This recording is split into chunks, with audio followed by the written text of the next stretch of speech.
Vamos lá? Dá continuidade. Deixa eu só pegar aqui as anotações. Maravilha. Nós vamos observar que os vegetais, assim como os animais, apresentam substâncias químicas que elas são importantes para a troca de mensagens, são mensageiros químicos, são hormônios, tá? E nós vamos observar que são 5 categorias de hormônios. Aqui a gente vai colocar a função deles, mas a função de uma forma bem direta, tá? Quando a gente vai estudar fisiologia em botânica, na universidade, é 1 ano de curso estudando só a ação desses hormônios. Então é muita informação, tá? Mas o que a gente precisa entender são esses conceitos a respeito das funções. O primeiro hormônio colocado aqui talvez seja o hormônio mais conhecido e o que tenha uma função mais significativa, que são as auxinas. Vocês podem encontrar também a denominação dele como AIA, que nada mais é do que ácido indol acético. Então esse hormônio, a auxina, ela está relacionada principalmente ao crescimento tanto da região caulinar como da região radicular. O processo de dominância apical do vegetal é devido à presença de auxina. Um excesso de auxina lá no ápice do vegetal vai proporcionar a dormência das gemas laterais. Então, quando o ápice fica mais distante, aí permite a formação de ramos laterais. Mesma coisa em relação à raiz, a formação de raízes secundárias, elas só se formam quando estão distantes da região apical radicular. Certos movimentos vegetais são relacionados também graças à presença desses hormônios, o que nós chamamos de tropismos, que são movimentos direcionados do vegetal. Então, o fototropismo, o geotropismo, eles são oriundos da ação das auxinas. O processo de formação de frutos também é de responsabilidade não só da auxina, mas também de outros hormônios, mas a auxina tem um papel fundamental nessa formação. Inclusive, você pode artificialmente induzir o processo de formação de fruto em uma flor com a administração de auxina no vegetal. E também a queda das folhas, chamada de abscisão foliar, tem a auxina como um dos seus responsáveis. Aqui o que a gente está mostrando, ó, é um processo de tropismo. Olha que interessante. Quando a planta ela é iluminada lateralmente por luz, então a luz está tendo a sua incidência lateralmente, a gente fala que a planta cresce em direção à luz, que ela tem um fototropismo positivo. Mas o que leva a ter esse fototropismo positivo? A auxina, o composto químico, ele tem fotofobia. Então, na lateral que é iluminada, a auxina ela vai migrar para o lado que não tem luz. E se ela é responsável pelo crescimento, esse lado vai crescer mais rápido do que esse. Por isso que a planta dobra para o lado da luz. Não é porque ela é atraída pela luz, mas sim porque a auxina ela foge da luz. E ela faz com que haja crescimento do outro lado. Ok? Outro hormônio são as gibberelinas. vocês podem encontrar também com o nome de ácido giberélico. As giberelinas, elas são responsáveis por permitir com maior velocidade a divisão das células e também o crescimento dessas células em tamanho, que a gente chama de alongamento celular. Elas são influenciadoras também da germinação das sementes. Por que elas influenciam? No interior da semente, nós temos o cotilédone, ou se for monocotiledônia, ou 2 cotilédones, se for dicotiledônia. E o cotilédone tem o endosperma, tem substância de reserva. Então, o ácido giberélico, a giberelina, ela é responsável por quebrar esse composto energético e disponibilizar essa substância para o embrião vegetal e assim haver o processo de crescimento, de germinação. Tá? Outro hormônio são as citocininas. O nome dela já fala, ó, cito, célula, cinina, vem de quinina, vem de quinese, vem de quebra. Então, é o hormônio que vai também estimular as divisões celulares. E, além disso, quando a região apical se distanciar das gemas laterais, é ela que dá o empurrãozinho para que essas gemas laterais se desenvolvam formando os ramos do vegetal.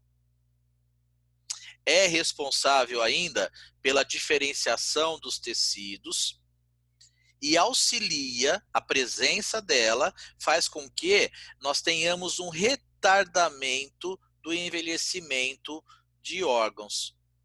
Então, a ausência desse hormônio faz com que a estrutura vegetal ela amadureça mais rápido.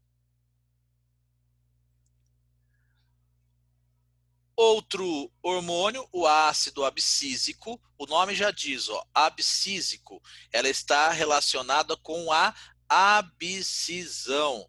Então, é o hormônio que vai induzir o envelhecimento do vegetal, a queda das folhas, a queda dos frutos.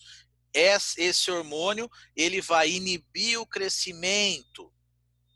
É o hormônio que tende a manter a estrutura sem se desenvolver, inclusive quando nós falamos das gemas e das sementes. A presença do ácido abscísico leva as sementes e as gemas a um processo de dormência, ela não se desenvolve. Então, esse hormônio ele é importante quando em condições ambientais que sejam inadequadas, para que eu mantenha a estrutura básica do vegetal, esse hormônio entra em ação, fazendo com que caia do vegetal tudo aquilo que não que é possível cair e fique realmente aquilo que, na volta das condições adequadas, o vegetal possa continuar a sua vida. E o último hormônio é o etileno. O etileno ele está relacionado ao amadurecimento dos frutos e também à queda foliar. Não sei se vocês, com os avós ou mesmo com os pais, já viram enrolar o abacate no jornal, o mamão no jornal para amadurecer. Já fizeram isso? Sim, senhor.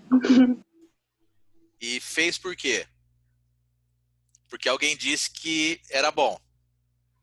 E ajudar a amadurecer mais rápido.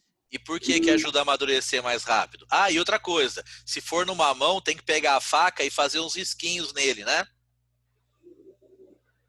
Então, nunca fiz com mamão, mas eu já fiz com abacate, só com abacate. E banana. E amadureceu mais rápido?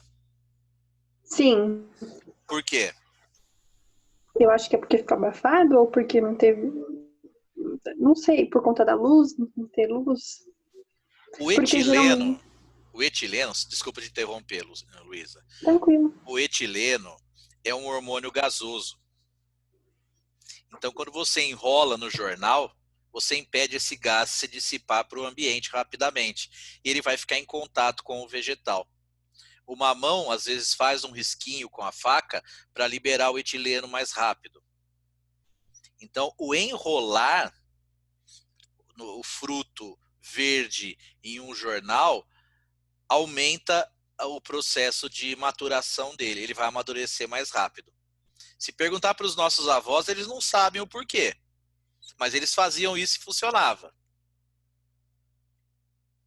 Você fazia também, Luísa, e funcionou. Sabia por quê? Na época? Não, eu achava que era só porque abafava e. Fica mais quentinho. É, isso. Então, mas é o bendito do etileno. E o etileno, ele perde a sua função em temperaturas baixas. Por isso que os caminhões de transporte de frutas, quando transportam em longa distância, são caminhões refrigerados. Porque mesmo liberando o etileno, demora para amadurecer o fruto. Beleza? Então vamos falar dos tropismos. Nós vamos ver, ó, tropismo, nastismo, tem diferença entre eles, tá? Quando a gente fala em tropismo, é um tipo de movimento do vegetal que ocorre influenciado por um estímulo e ele vai ocorrer em direção ao estímulo ou fugindo desse estímulo. Então aí é um movimento direcionado pelo estímulo. Nós vamos ter aquele que vai em direção ao estímulo, nós chamamos de positivo. E aquele que vai no sentido oposto ao estímulo, nós chamamos de negativo. São 3 tipos de tropismo. Fototropismo, a luz é o estímulo. Geotropismo, a gravidade é o estímulo. E o tigmotropismo, um contato mecânico é o estímulo. Então dá uma olhadinha aqui, ó. Se eu colocar um vaso deitado, a plantinha não vai crescer paralela ao solo. Ela não vai crescer nesse sentido. Não, ela faz curva e sobe. Por que que ela faz isso? Porque ela tem um geotropismo negativo. Ela está indo contra a força da gravidade. Por que que ocorre isso? Por uma razão muito simples. A auxina, ela é densa.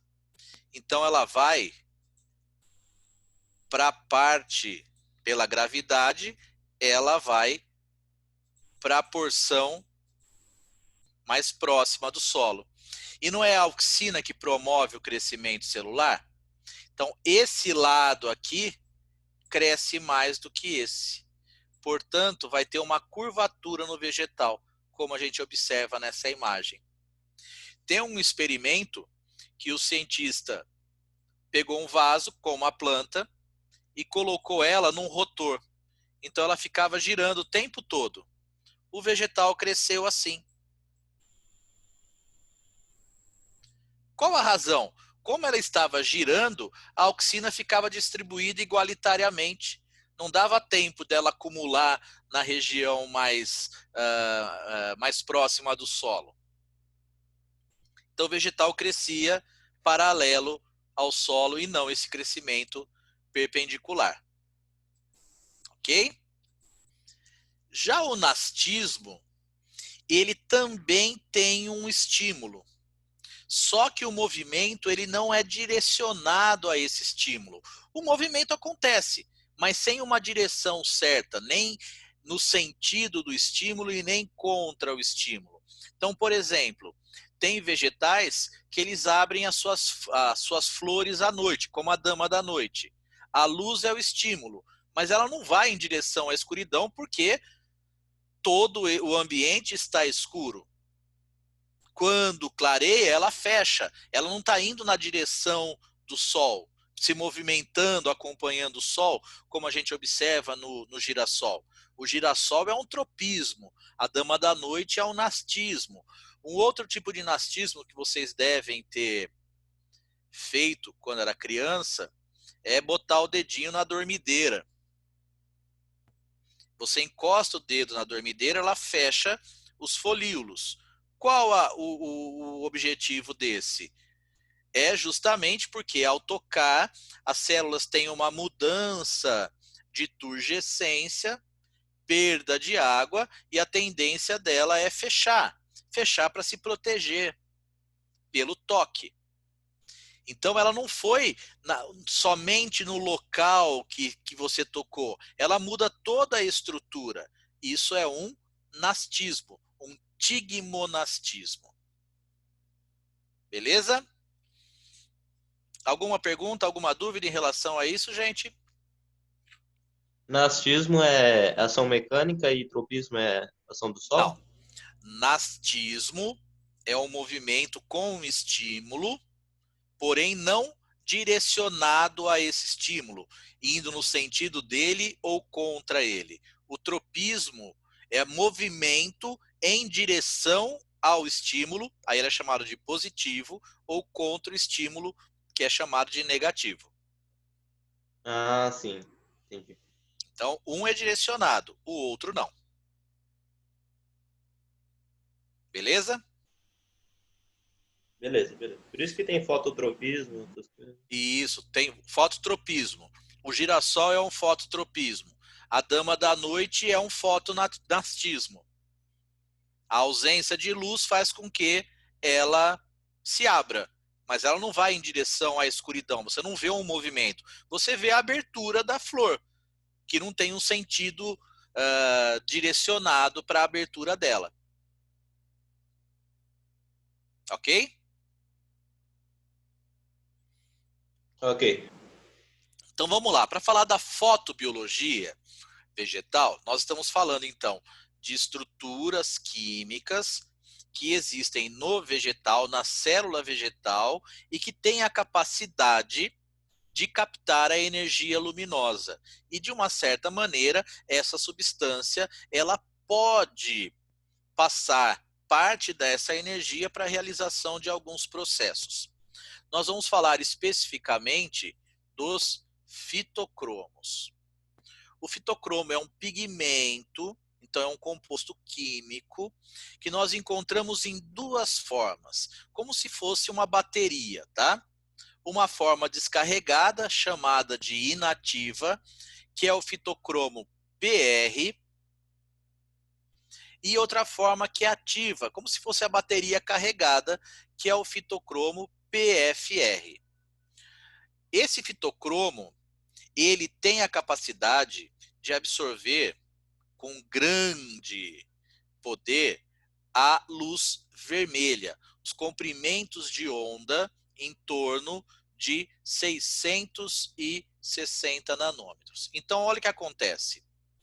Quando é iluminado com luz vermelha, chamado também de vermelho curto, o PR, o fitocromo PR, vai se converter em fitocromo PFR, porque ele absorveu essa luz em torno de 660 nanômetros. Esse fitocromo PFR, ele vai participar de vários processos fisiológicos nos vegetais. Nós vamos observar a germinação de semente, que é um local que tem o papel do fitocromo bem evidente. E o que acaba acontecendo?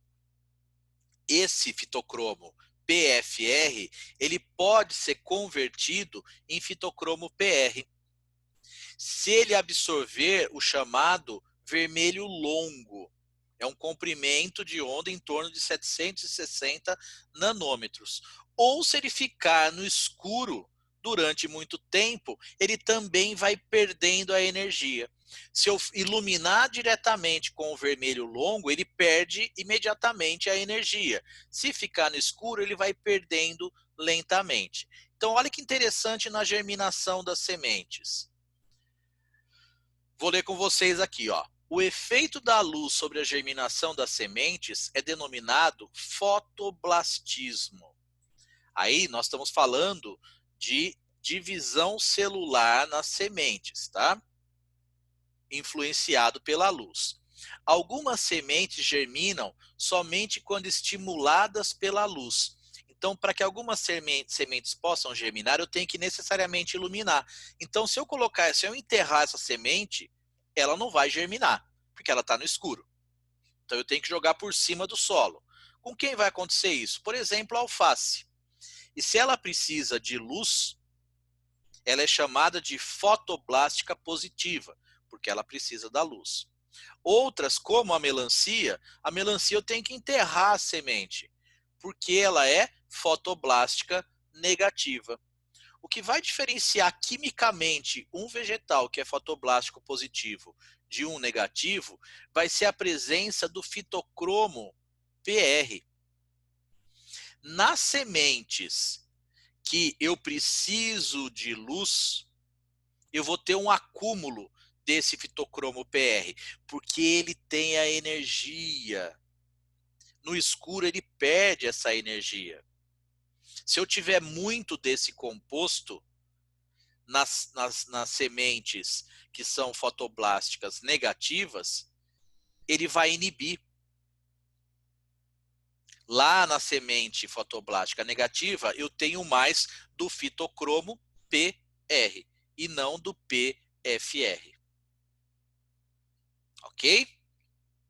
Então é um papel do fitocromo nesses vegetais. O outro dado importante, que vocês podem ouvir esse termo muito em botânica, é o chamado estiolamento. O que é o estiolamento? Uma reação do vegetal quando ele se encontra no escuro é ele crescer rapidamente. Por quê? Para o vegetal, ele entende que ele está embaixo da terra. No processo de germinação, ele vai entender que ele está embaixo da terra. Então ele tem que sair rapidamente, crescer rapidamente para atingir a superfície e aí sim ter a disponibilidade de luz para realizar a fotossíntese. Então ele cresce muito rápido. E esse crescimento rápido, nós vamos observar que ele não vai ter o armazenamento de clorofila, então ele vai ficar meio amarelado, esbranquiçado, vai crescer uma estrutura muito longa, vão ter folhas pequenas ou até estruturas muito rudimentares da folha. E o ápice caulinar, ele tende a ficar numa forma de gancho, justamente para que ele não seja ferido no crescimento do vegetal. E o caule vai ficar muito longo. Então, nessa imagem, a gente vê a do lado esquerdo, ela está estiolada. Repare como ela está longa, ela não tem folhas super desenvolvidas, e toda essa estrutura do caule. Aqui é a germinação de um milho, tá? Se eu olhar o outro, ó, o caule está até aqui. Daqui para cima é folha. Tudo isso é caule. O caule aqui só está desse tamanho. Olha a folha verdinha, cheia de clorofila. Aqui eu não tenho essa estrutura. Então, o estiolamento ocorre naturalmente para que o vegetal saia do solo e atinja a superfície para receber iluminação. Mas isso pode ser induzido pela falta de luz. E aí o vegetal acaba crescendo rapidamente, buscando a luz, e ele não atinge, porque realmente não tem fonte luminosa. Tá? Então esse processo se chama estiolamento. Quando ele atinge a fonte de luz, ele para de estiolar e ele começa a produzir as suas estruturas foliares para que ele possa realizar a fotossíntese. Em relação ao processo de floração, nós vamos denominar nos vegetais o que a gente chama de fotoperiodismo. O que seria esse fotoperiodismo? É como o vegetal ele vai florar, como ele vai florescer. A luz pode influenciar na floração. Então nós vamos ter 3 tipos de vegetais.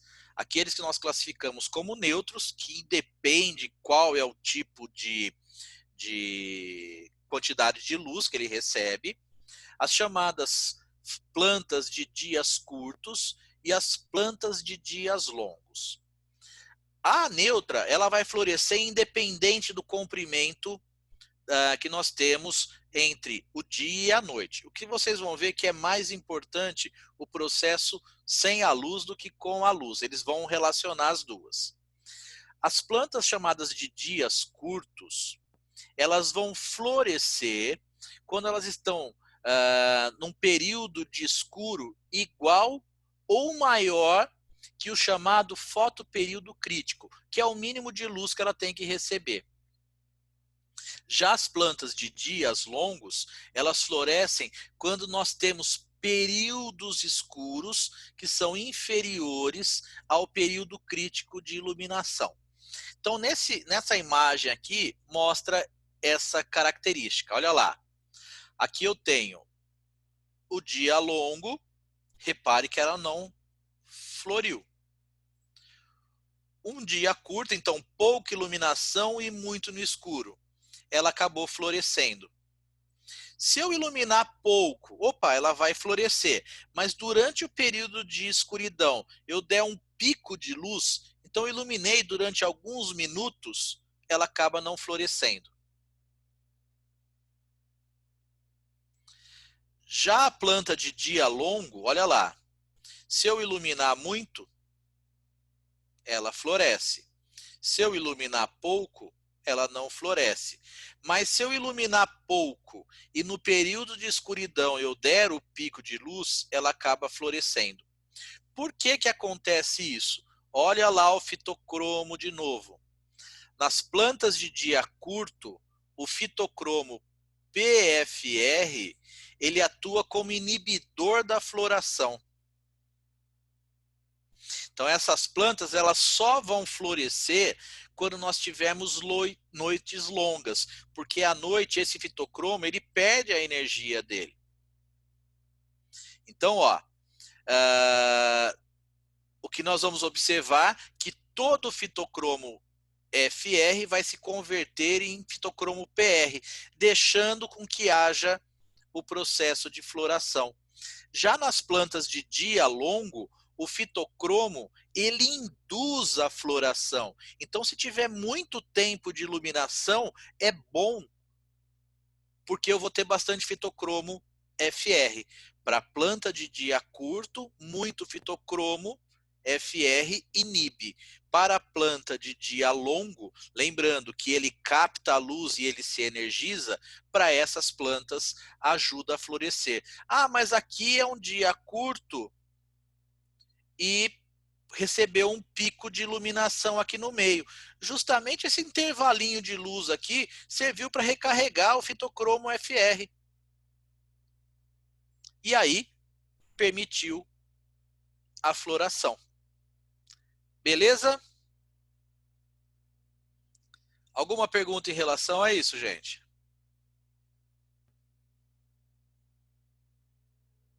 Será que caiu a conexão do pessoal?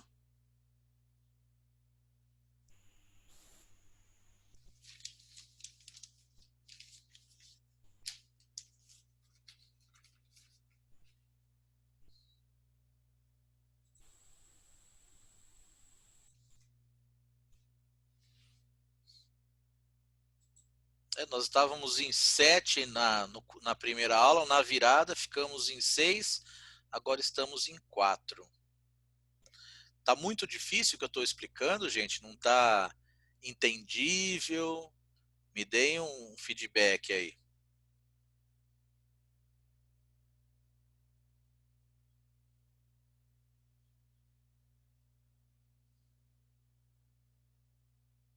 Vai que eu estou falando numa linguagem que está muito complicada.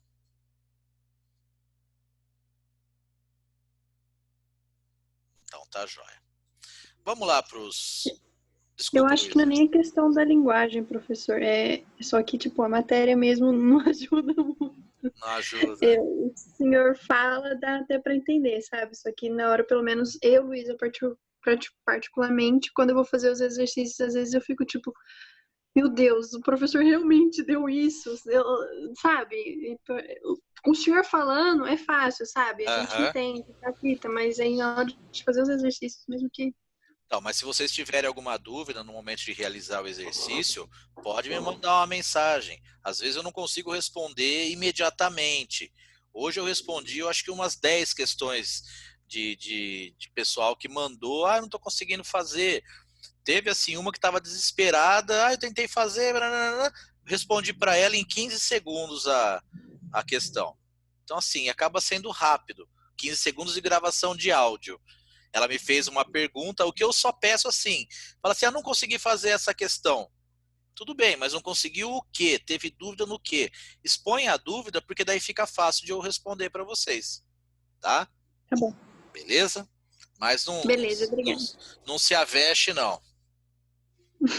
Pode deixar.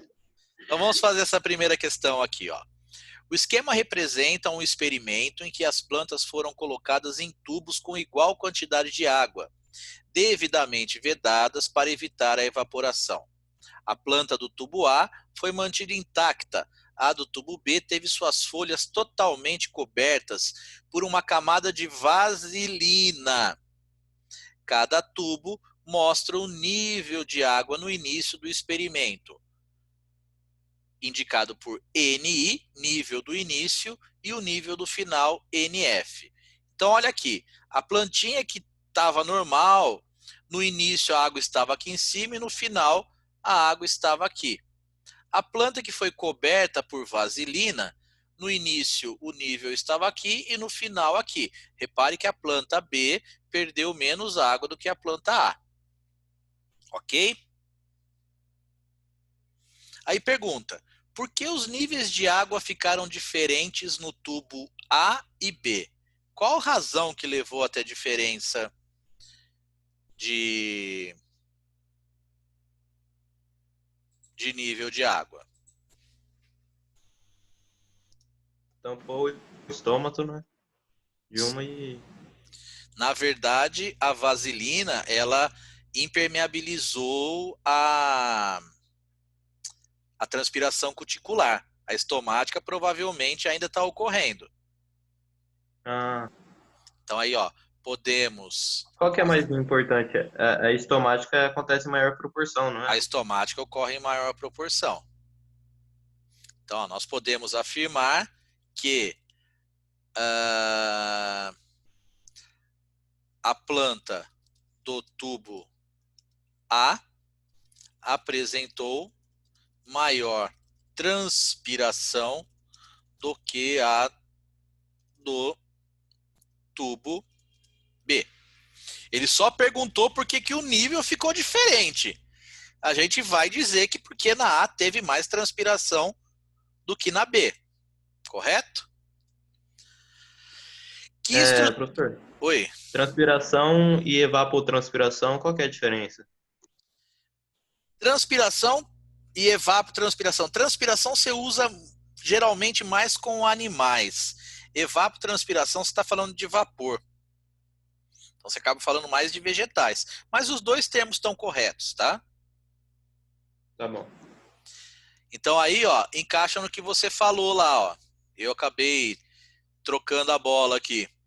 Que estrutura que ficou bloqueada aí de funcionamento pela vaselina? Repare que se eu for colocar aqui, ó, seguindo o que está aqui,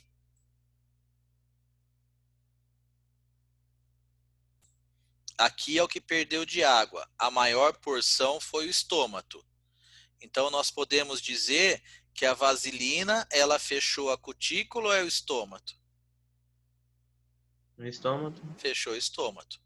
Então no item B aqui, que estrutura que ele pergunta tiveram seu funcionamento afetado, as estruturas afetadas foram os estômatos. Não precisa explicar, só colocar, né? Não, ele não perguntou. Explique o porquê. Outra coisa muito importante, gente. Prova de segunda fase. Responda ao que está perguntando. Não entendeu por que estômago, Thalita? Nós perdemos mais água pelo estômago do que pela cutícula. Quando eu olho aqui, ó, eu tenho isso que perdeu de água nessa plantinha e aqui o que ela teve. Se eu olhar os dois níveis, aqui tem bastante água. Ela perdeu tudo isso. Então, esse pouquinho de água aqui, ó, é a transpiração cuticular. Essa quantidade maior é a transpiração estomática. Só que aqui ficou essa quantidade de água. Então, ela perdeu só água pela cutícula, não pelo estômago. A vaselina entupiu o estômago. Então, não deixou a água sair, que é a maior quantidade. Beleza?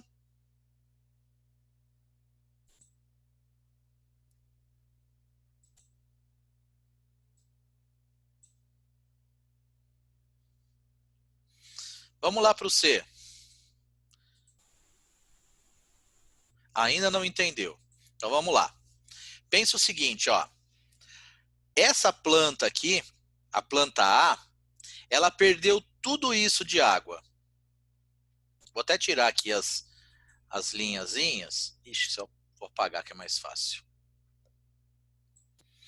Essa planta aqui, ela perdeu tudo isso aqui de água. Essa daqui perdeu só isso de água. A planta tem duas formas de perder água. Ela tem a transpiração cuticular, que ela é menor, em menor quantidade, e temos a transpiração estomática, que a planta perde em maior quantidade. Correto? Então, nessa planta aqui, que ela não foi modificada, ela está tendo os dois tipos de transpiração. A cuticular e a estomática. Essa outra, ela diminuiu a transpiração. Então, um desses processos foi bloqueado pela vaselina. Quando eu olho aqui, ó, o nível total de transpiração deveria estar aqui, ó. Correto? Se eu olhar a quantidade que tem aqui e aqui o que restou de água, essa planta, comparada com a outra, ela perdeu a maior ou a menor quantidade de água?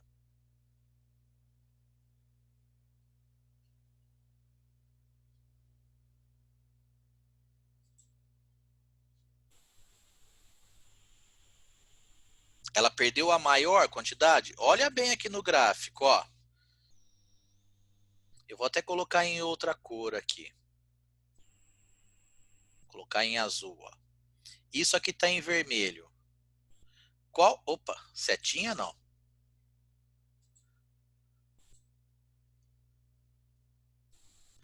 Qual que tem maior área aqui, Thalita? O que está em vermelho ou o que está em azul?